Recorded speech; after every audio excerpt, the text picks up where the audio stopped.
আবারও দুর্ঘটনার কবলে এক্সপ্রেস ট্রেন। এই মুহূর্তে ডিব্রুগড় এক্সপ্রেস দুর্ঘটনার কবলে। উত্তরপ্রদেশের গোন্ডায় ভয়াবহ দুর্ঘটনা। বেলাইন হয়ে গিয়েছে ডিব্রুগড় এক্সপ্রেসের 3টি বগি। নিশ্চয়ই মনে থাকবে উত্তরবঙ্গের ফাঁসি দেওয়ায় ভয়াবহ দুর্ঘটনা হয়েছিল কাঞ্চনকন্যা এক্সপ্রেসের।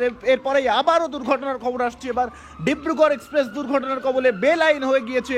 একেবারে যে ছবি উঠে আসছে, লাইন থেকে একেবারে বাইরে, রেল র্যাকের একেবারে বাইরে উল্টে পড়েছে কামরা। একেবারে যে ছবি, দুপুর 2:30টার পরে দুর্ঘটনা ঘটেছে উত্তরপ্রদেশের গোন্ডায় ডিব্রুগড় এক্সপ্রেস বেলাইন।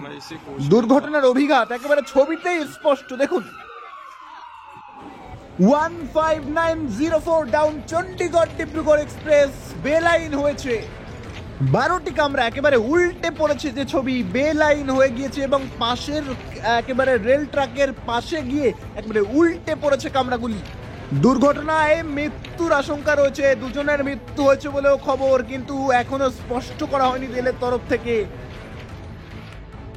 জুন মাসেই কাঞ্চনকন্যা এক্সপ্রেসের দুর্ঘটনার খবর এসেছিল এবং তারপরে আবারও দুর্ঘটনা। এবার উত্তরপ্রদেশের গোন্ডায় ডিব্রুগড় এক্সপ্রেস লাইনচ্যুত হয়েছে। একেবারে যে ছবি দেখা যাচ্ছে, কামরা, একাধিক কামরা একেবারে রেল লাইনের পাশের একেবারে রেল ট্র্যাকের পাশে এসে উপড়ে পড়েছে।